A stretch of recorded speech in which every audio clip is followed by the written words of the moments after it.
Hello guys, welcome to my YouTube channel Bohra classes. कल हमने articles के रिलेटेड सभी रूल्स पढ़े थे।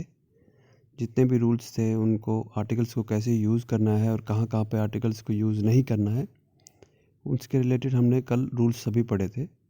आज हम उससे रिलेटेड कुछ एक्सरसाइज करेंगे। मैं आपके लिए कुछ क्वेश्चंस लेके आया हूँ जिन्हें आपको गैस करना है, ठीक है। और हर सवाल के एंड में मैं आपको उसका जवाब भी बताऊँगा। So let's start the question. First question हमारे पास है, राम इज़ डैश डांसर, जिसके ऑप्शन है हमारे पास a, an, the and none of this, ठीक है। सो इसका आंसर आपको गैस करना है। इसका आंसर है a. So Ram is a dancer, Ram एक डांसर है, ठीक है। ए क्यों यूज़ हुआ है यहाँ पे? जैसे कि हमने कल पढ़ा था कि किसी भी नाउन से पहले अगर कॉन्सोनेंट की साउंड आती है, यानी कि उसको जब प्रोनाउंस किया जाता है, अगर कॉन्सोनेंट की साउंड आ रही है तो हम ए का यूज़ करेंगे, और अगर किसी भी नाउन से पहले वोवल की साउंड आती है तो एन का यूज़ होगा, ठीक है। और दा का यूज़ हम कब करते हैं? जब कोई डेफिनेट नाउन होता है, ठीक है। सो यहाँ पे ए आएगा। सो नेक्स्ट क्वेश्चन हम देखते हैं। सेकंड क्वेश्चन कहता है, the rich should help dash poor. इसका ऑप्शन हम देख लेते हैं। ऑप्शन हमारे पास सेम है, a, an, the and none of this, ठीक है। सो इसका आंसर आपको गैस करना है। The rich should help dash poor. So इसका आंसर है the rich should help the poor. इसका मतलब क्या होता है कि जो अमीर है उसे गरीब की मदद करनी चाहिए। सो ये हमने पढ़ा था कि जो क्लास होती है, अगर कोई नाउन है वो किसी क्लास को रिप्रेजेंट करता है तो उससे पहले डेफिनेट आर्टिकल लगता है। डेफिनेट आर्टिकल हमारे पास कौन सा होता है? द। जैसे कि यहाँ पे आप देख सकते हो, द रिच, ठीक है। ये पूरी क्लास को रिप्रेजेंट कर रहा है। सेम यहाँ पे द पुअर, ये भी एक क्लास को रिप्रेजेंट कर रहा है, ठीक है। सो यहाँ पे द पुअर आएगा। नेक्स्ट हम देख लेते हैं। थर्ड क्वेश्चन क्या कहता है? The sooner dash better. So इसके ऑप्शन देख लेते हैं हम, a, an, the and none of this. So इसका आंसर गैस कीजिए आप।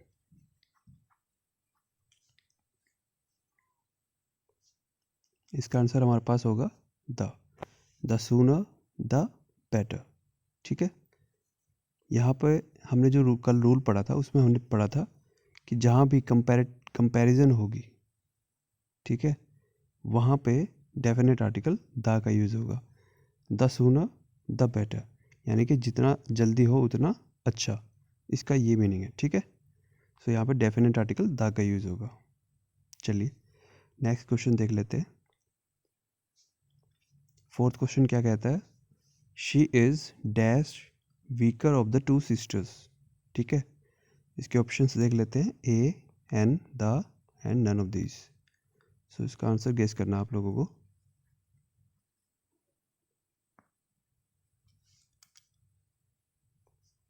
सो इसका आंसर है the. She is the weaker of the two sisters. अभी जस्ट थर्ड क्वेश्चन में हमने देखा था कि जहाँ भी कंपैरिजन की बात होगी वहाँ पे डेफिनेट आर्टिकल द का यूज़ होगा, ठीक है। सो ये कहता है she is dash weaker of the two sisters, कि वो जो दो सिस्टर्स हैं उनमें कमज़ोर है, ठीक है। वीकर है वो उन दो सिस्टर्स में। तो यहाँ पे कंपैरिजन हो रही है, तो यहाँ पे डेफिनेट आर्टिकल द का प्रयोग होगा। नेक्स्ट क्वेश्चन देख लेते हैं। फिफ्थ क्वेश्चन क्या कहता है? Rahul is dash honest man, ठीक है। ऑप्शन हमारे पास सेम है, a, an, the and none of this. So answer guess कीजिए इसका।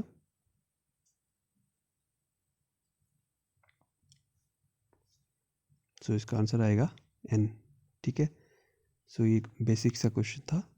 ऑनेस्ट को हम जब प्रोनाउंस करते हैं तो ऑनेस्ट प्रोनाउंस होता है ऑनेस्ट, जिसमें ए की साउंड आती है, आ की साउंड आती है, ऑनेस्ट, ठीक है। आ जो होता है वो एक वोवल साउंड है, तो वोवल साउंड से पहले हमेशा एन का प्रयोग होता है। ठीक है, सो नेक्स्ट देख लेते हैं। 6th क्वेश्चन है हमारा, Ram is dash university teacher. ठीक है, ऑप्शन हमारे पास a, an, the and none of this. So answer guess कीजिए इसका।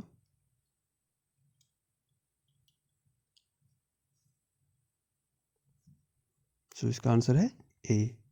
ए क्यों होगा? क्योंकि यूनिवर्सिटी को जब हम प्रोनाउंस करते हैं तो यूनिवर्सिटी में ये का साउंड आता है। कल भी हमने पढ़ा था कि यह जो होता है वो व्यंजन होता है, यानी कि कॉन्सोनेंट। सो कॉन्सोनेंट से पहले हमेशा ए का प्रयोग होगा। ठीक है, Ram is A university teacher, यानी कि राम एक यूनिवर्सिटी टीचर है। ठीक है, नेक्स्ट क्वेश्चन देख लेते हैं। 7th क्वेश्चन क्या कहता है? He needs to take dash umbrella. ठीक है, चलिए इसका आंसर गैस कीजिए।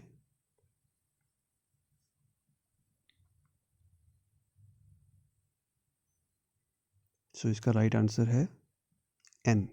ठीक है, he needs to take an umbrella, उसे एक छाता ले जाने की ज़रूरत है। एन अम्ब्रेला क्यों आएगा? क्योंकि अम्ब्रेला जब हम बोला जाता है तो अम्ब्रेला में ए की साउंड आती है। ठीक है, ए जो होता है वो स्वर होता है, यानी कि वोवल साउंड है। सो वोवल साउंड से पहले हमेशा एन का यूज़ होता है। ठीक है, सो नेक्स्ट क्वेश्चन हम देख लेते हैं। In Delhi I met dash European. ठीक है, सो इसका आंसर गेस करना है आपको।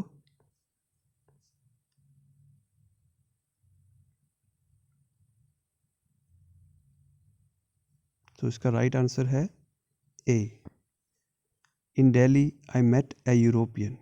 ठीक है, यूरोपियन जब हम प्रोनाउंस करते हैं तो यूरोपियन में ये का साउंड आता है, जो कि एक व्यंजन है, यानी कि कॉन्सोनेंट है। ठीक है, सो कॉन्सोनेंट साउंड से पहले हमेशा ए का यूज़ होगा। ठीक है, नेक्स्ट क्वेश्चन हम देख लेते हैं। 9th क्वेश्चन कहता है, Kalidas is dash Shakespeare of India. Options देख लेते हैं। चलिए आंसर गैस कीजिए इसका। Kalidas is dash Shakespeare of India.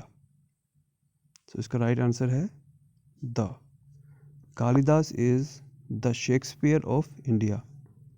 ठीक है, ये हमने पहले भी पढ़ा था कि जहाँ भी कंपैरिजन है, देखिए यहाँ पे कालिदास की जो है कंपैरिजन की गई है शेक्सपियर के साथ, तो कालिदास जो है वो इंडिया का शेक्सपियर है, ये सेंटेंस कहता है। तो जहाँ भी कंपैरिजन की बात होगी वहाँ पे हमेशा डेफिनेट आर्टिकल द का प्रयोग होगा।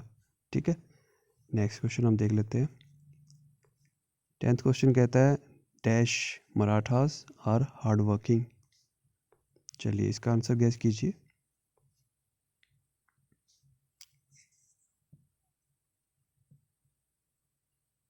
सो इसका राइट आंसर है द मराठास। ठीक है, कोई भी कास्ट होगा या कोई भी रिलीजन होगा उससे पहले द का प्रयोग होगा। ठीक है, ये हमने कल रूल पढ़ा था।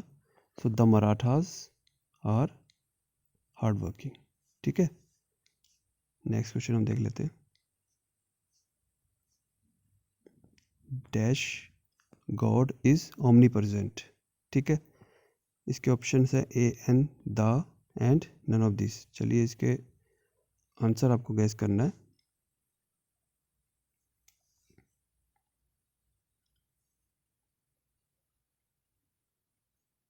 सो इसका आंसर है नन। ये ऐसे ही सेंटेंस यूज़ होगा, गॉड इज़ ओमनी प्रेजेंट। कल हमने पढ़ा था कि जो कॉमन नाउन होता है वो अगर इसके वाइडेस्ट सेंस में यूज़ होता है तो वहाँ पर कोई भी आर्टिकल यूज़ नहीं होगा।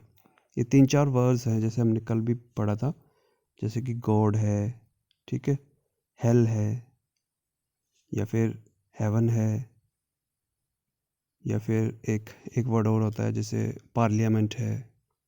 ठीक है, तो इन 3 से 4 वर्ड्स ऐसे हैं जिनसे पहले कोई भी आर्टिकल नहीं होगा। ये आपको याद रखना है, मेनली एग्जाम्स में जो आते हैं इन्हीं में से आते हैं, God, hell, heaven and parliament. इन चारों से पहले कोई भी आर्टिकल यूज़ नहीं होगा।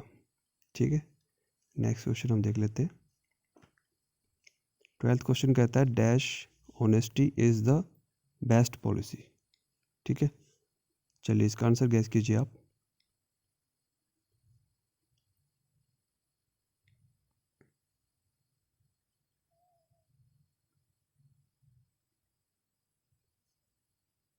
नन। ठीक है, honesty is the best policy. ठीक है, ये कल भी हमने पढ़ा था कि जो एब्स्ट्रैक्ट नाउन होते हैं, ठीक है, एब्स्ट्रैक्ट नाउन होते हैं या फिर जो मटेरियल नाउन्स होते हैं उनसे पहले कोई भी आर्टिकल यूज़ नहीं होता। ठीक है, एब्स्ट्रैक्ट नाउन में क्या होते हैं, जैसे कोई भी फीलिंग्स होती हैं, ठीक है, तो वो एब्स्ट्रैक्ट नाउन्स में आती है। और मटेरियल नाउन्स में कौन सी आती है, जैसे गोल्ड, सिल्वर, ये सब किस में आती है, मटेरियल नाउन में आते हैं। तो मटेरियल नाउन से पहले और एब्स्ट्रैक्ट नाउन से पहले कोई भी आर्टिकल यूज़ नहीं होगा। ठीक है, चलिए नेक्स्ट क्वेश्चन देख लेते हैं। 13 क्वेश्चन है he went Delhi on dash 5th of July. ठीक है, चलिए इसका आंसर गैस कीजिए।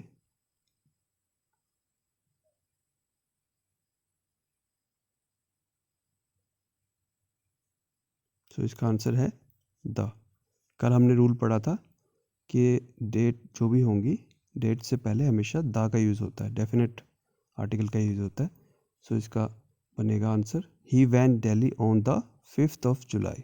ठीक है, वो दिल्ली गया था ऑन 5th जुलाई को। ठीक है, चलिए नेक्स्ट क्वेश्चन देख लेते हैं। Dash Japanese are hard working. चलिए इसका आंसर गैस कीजिए।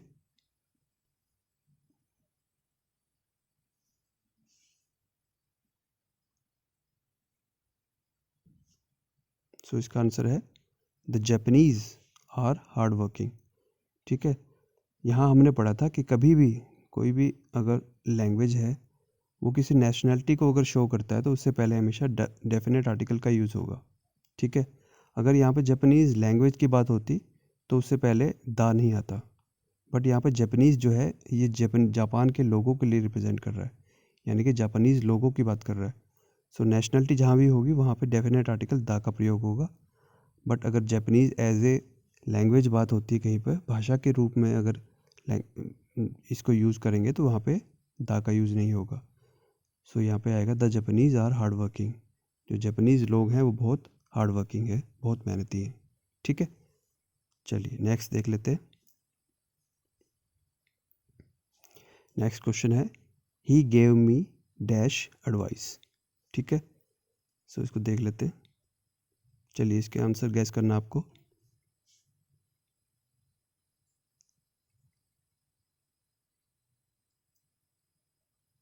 सो इसका आंसर है नन।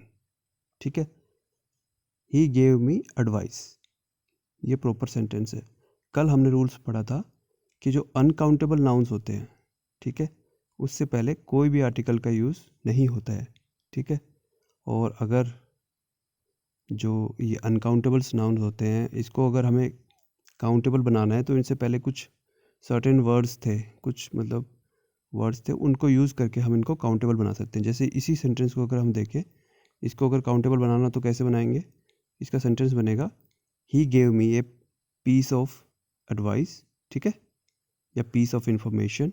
तो इस तरह से इसको काउंटेबल बनेगा, तब वहाँ पे ए का प्रयोग हो जाएगा, ए या एन जो भी होगा अकॉर्डिंगली। तो इस तरह से इसका प्रयोग होगा। ठीक है, सो गाइस हमने ये 15 क्वेश्चन मैं आपके लिए लाया था, ये हमने देख लिए हैं। ठीक है, सो गाइस चैनल को शेयर एंड सब्सक्राइब कर लीजिएगा अगर आपने अभी तक नहीं किया है तो। Thank you very much.